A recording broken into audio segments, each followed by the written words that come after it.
શામળાજી પોલીસે મોટી માત્રામાં વિદેશી દારૂનો જથ્થો ઝડપી પાડ્યો।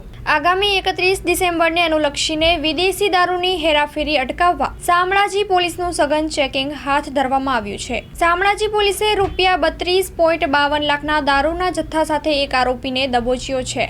રાજસ્થાન તરફથી આવતા વાહનોમાંથી વિદેશી દારૂ ઝડપી લેવાનો સિલસિલો યથાવત રહ્યો છે, ત્યારે શામળાજી પોલીસે સબ ઇન્સ્પેક્ટર SK દેસાઈ તેમની ટીમ દ્વારા અનસોલ ચેક પોસ્ટ પરથી મોટી માત્રામાં વિદેશી દારૂ ઝડપી લેવા સફળતા મળી છે।